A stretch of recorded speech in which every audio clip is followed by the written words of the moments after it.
हिरण्याक्ष और हिरण्यकश्यप जो नामकरण हुआ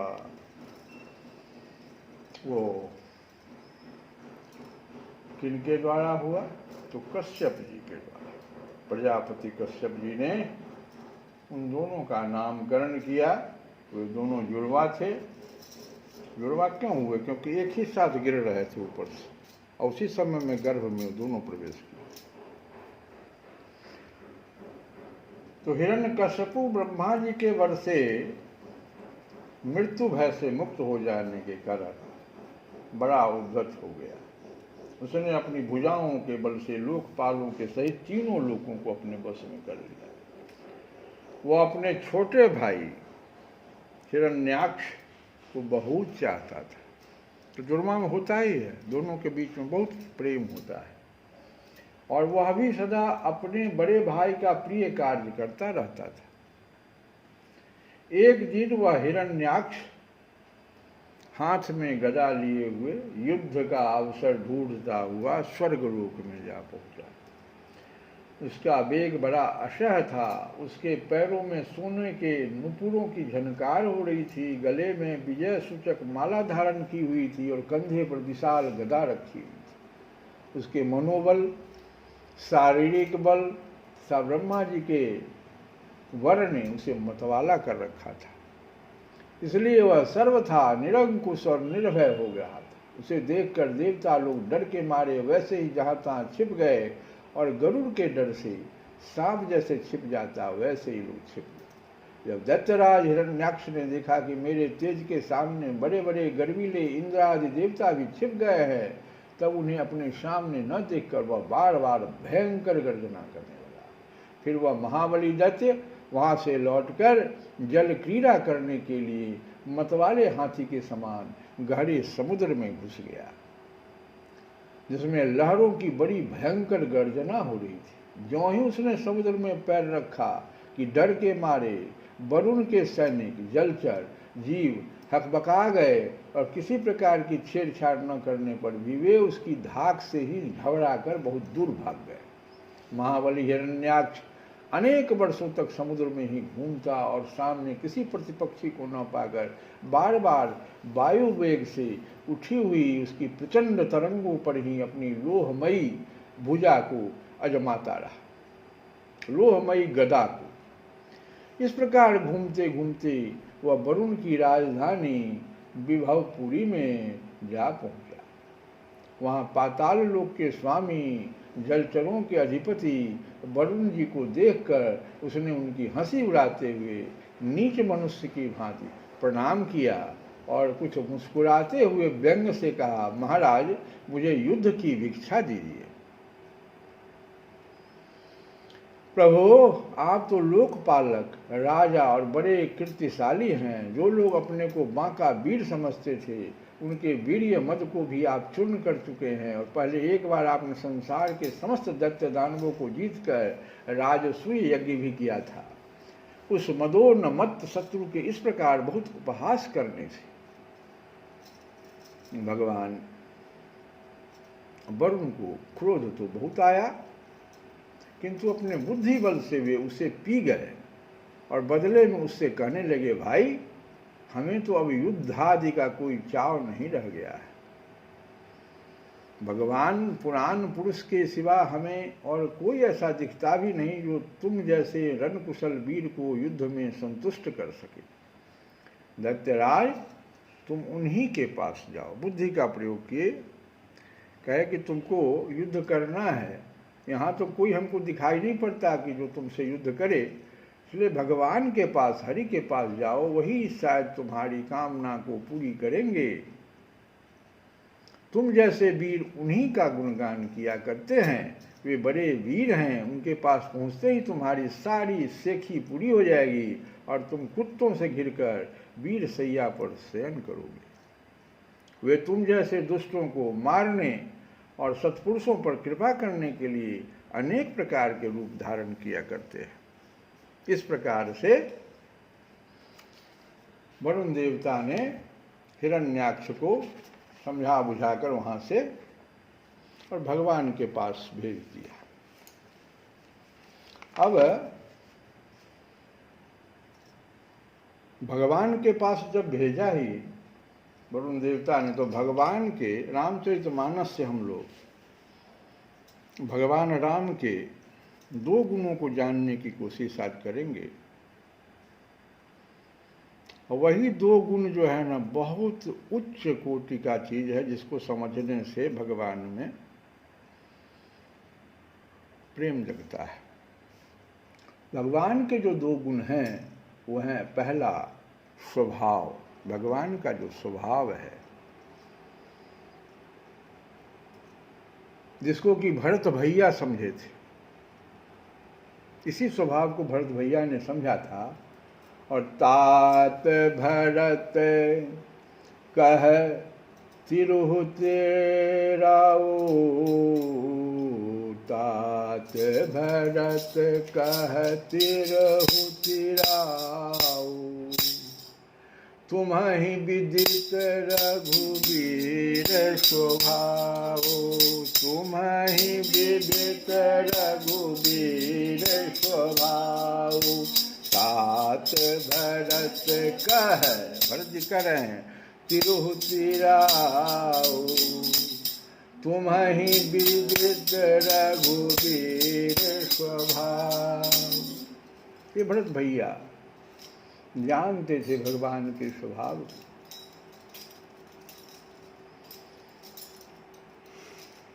भगवान के स्वभाव को पार्वती मैया भी जानती थी। सुंदरकांड का जो 48वां दोहा से पीछे या 48वां दोहा होगा, सुनहु सखा निज कहें सुभाव, सुंदरकांड में है, सुनहु सखा निज कहें सुभाव, जान भुसुंडी शंभु गिर जाओ, जान भुसुंडी शंभु गिर जाओ। भगवान के स्वभाव को माता पार्वती जी याद करा रही कि भुसुंड जी भोले बाबा अपने, और गिर जाओ, ये तीनों आदमी। और हनुमान जी, उमा राम स्वभाव जो ही जाना, उमा राम स्वभाव जे ही जाना, ताहि भजन तजि भावन आन। भगवान के स्वभाव को जो जान गया हनुमान जी, ताहि भजन तजि भावन आना, ताहि भजन तजि भावन आना। स्वभाव जानने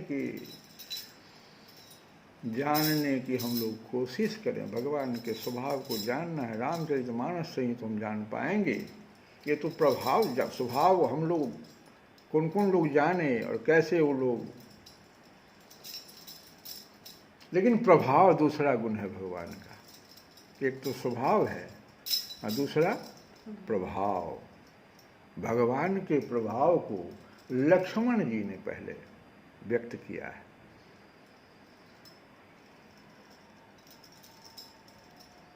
कहीं न सकत कछु अति गंभीरा, कहीं न सकत कछु अति गंभीरा, प्रभु प्रभाव जानत मति धीरा, प्रभु प्रभाव जानत मति धीरा। लक्ष्मण जी भगवान के प्रभाव को जानते थे। परशुराम जी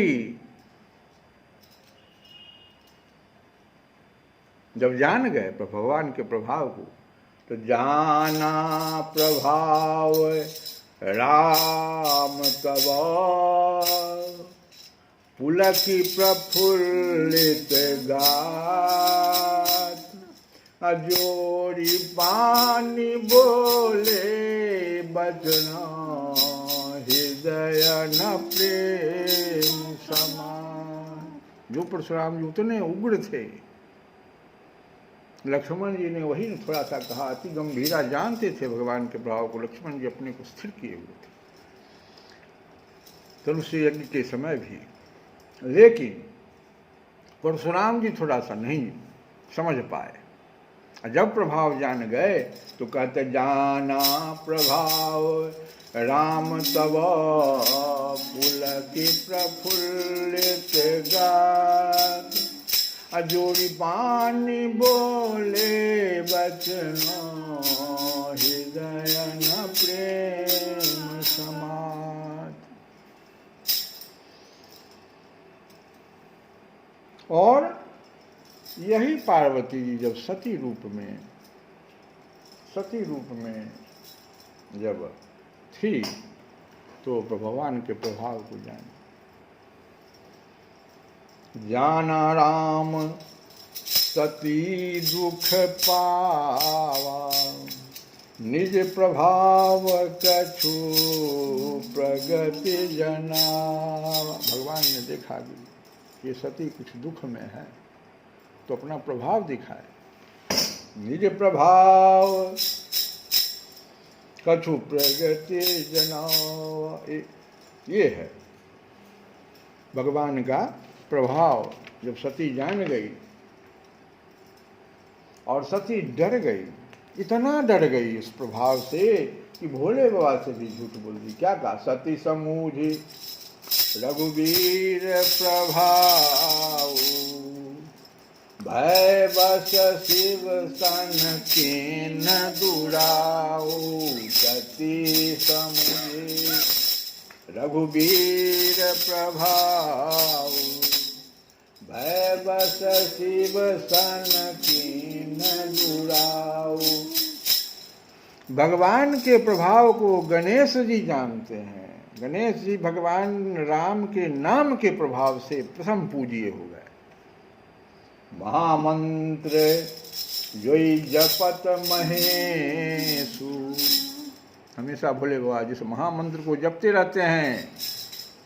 काशी मुकुति हेतु उपदेशु, महिमा जासु जान गण राऊ। यही गणेश जी जान गए। महिमा जासु जान गण राऊ, प्रथम पूजियत नाम प्रभाव। भगवान के प्रभाव, भगवान के नाम का प्रभाव राम से भी बड़ा।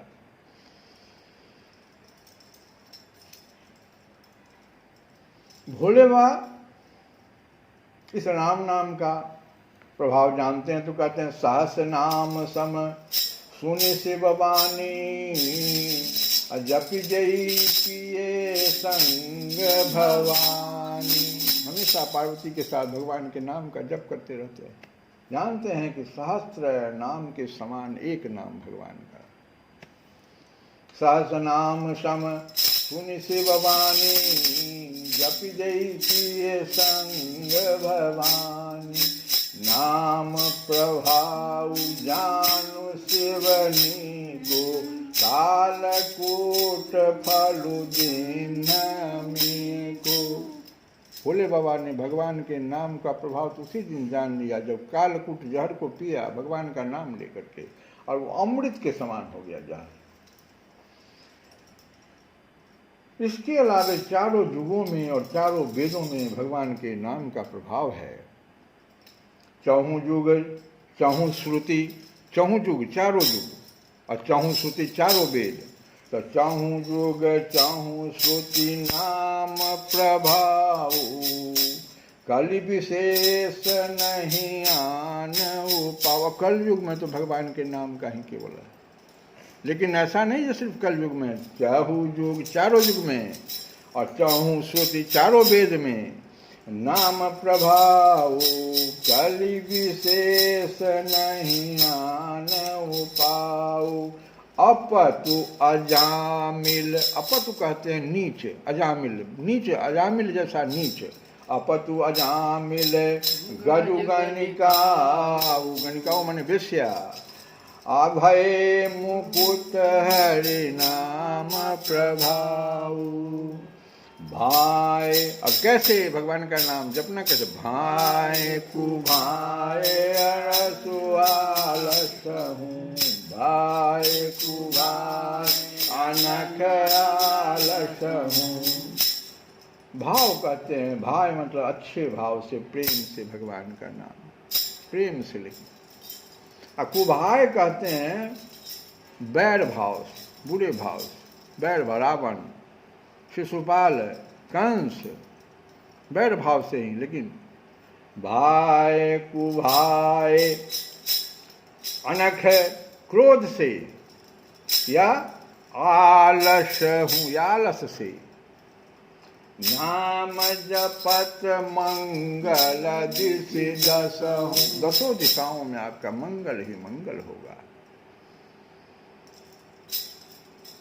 तो ये तो है भगवान के स्वभाव और प्रभाव का थोड़ा सा हमने कुछ आज ये जानना बहुत जरूरी है। यही हम नहीं जान पाते हैं, जिसके चलते क्या होता है, हम लोग दूसरे दूसरे धर्मों की ओर देखने लगते हैं। ऐसा नहीं, कल भी हम कहे थे कि सन्मुख होई जीव मोहि जबहि,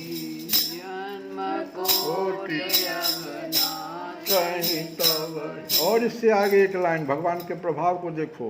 वो जो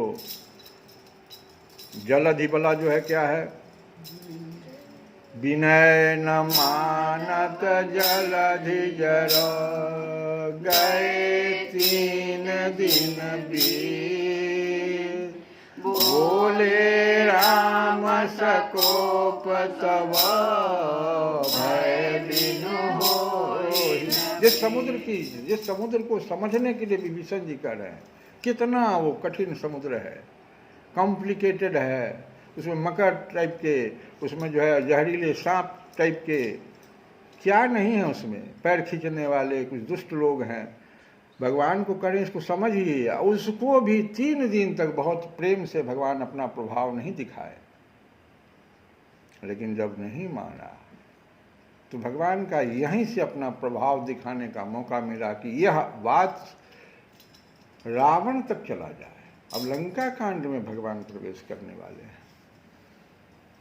भगवान अगर प्रभाव न दिखाएंगे, विभीषण तक तो स्वभाव दिखाए, लेकिन कब, अब कहते हैं नहीं, अब थोड़ा सा अपना प्रभाव भी। तो भय बिनु होहि न प्रीत, सीधा सीधा एक लाइन में भगवान ने क्या किया, एक सूत्र दे दिया कि ऐसे लोगों को भय दिखाना ही पड़ेगा, कोई उपाय नहीं है। भगवान के नाम का राम जपू, राम जपू,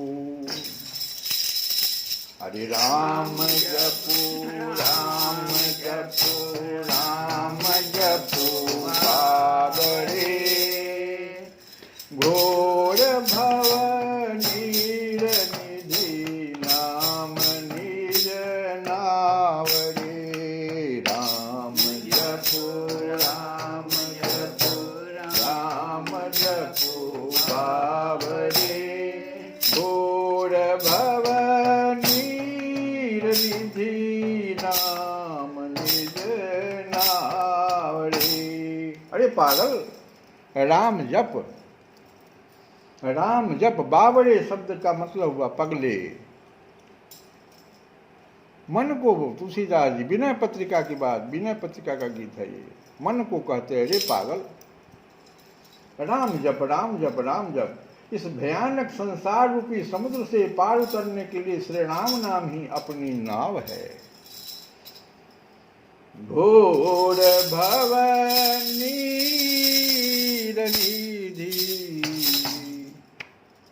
नाम निज नावरे, नाम निज नावरे। एक ही साधन सब, रिद्धि सिद्धि साधि रे। इसी एक साधन के बल से, यह मनुष्य के अधिकार की बात है, क्योंकि यह मनुष्य के अधिकार में है। राम जपना क्या है, प्रेम से जपो, अभी बताया, भाई कुभाय, क्रोध से जपो या आलस से जपो। जपो तो। कहते हैं ये आपके अधिकार की बात है। इसी एक साधन के बल से सब रिद्धि सिद्धियों को साथ ले। ग्रसे कली रोग जोग संयम समाधि रे। एक ही साधन सब रिद्धि सिद्धि साधु रे। ग्रसे कली रोग जोग संयम समाधि रे। ये जितनी भी रिद्धि सिद्धियां हैं ये साथ ले, क्योंकि योग संयम इसी एक साधन के बल से सब रिद्धि सिद्धियों को साथ ले। क्योंकि योग संयम और समाधि आदि साधनों को कलिकाल रूपी रोग ने ग्रस लिया है। इससे आपको भगवान नहीं मिलेंगे। अभी जो है योग, तुलसीदास जी ने स्पष्ट शब्दों में बिना पत्रिका में कह दिया कि योग संयम और समाधि ये सब जो हैं ये साधनों को कलिकाल रूपी रोग ने ग्रस लिया है। वो 3 चरण ही नष्ट कर दिया है। भलो जो है पोच जो है,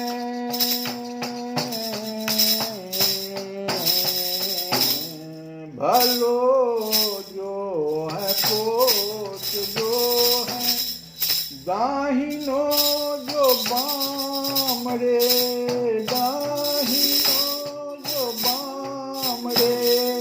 राम नाम ही सो अंत सबहि को काम रे। राम नाम ही सो अंत सबहि को काम रे। भला हो बुरा हो, उल्टा हो सीधा हो, उल्टा नाम जपत वाल्मीकि जी, उल्टा हो सीधा हो, अंत में सबको एक राम नाम से ही काम पड़ेगा। यह जगत भ्रम से आकाश में फले फूले दिखने वाले बगीचे के समान सर्वथा मिथ्या है कि धुएं के महलों की भांति क्षण क्षण में दिखने और मिटने वाले सांसारिक पदार्थों को देखकर तू भूल मत। कहते आगे, जग नभ वाटिका रही है फली फूल रे। धुआं कैसे धर है देखी तो न भूल रे।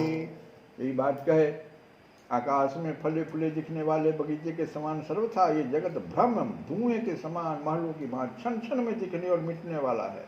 सब तू भूल मत, तू न भूल रे। राम नाम छाड़ी जो भरोसो करे और रे। तुलसी परोसो त्यागी मांगे कूर कर रे। तुलसी परोसो त्यागी मांगे कूर कर रे। जो राम नाम को छोड़कर दूसरे का भरोसा करता है, हे तुलसीदास जी, वह उस मूर्ख के समान है जो सामने परोसे हुए भोजन को छोड़कर, सामने परोसे हुए भोजन को छोड़कर एक एक कौर के लिए कुत्ते की तरह घर घर मांगता फिरता है। श्री कृष्ण गोविंद हरे मुरारे नाथ नारायण।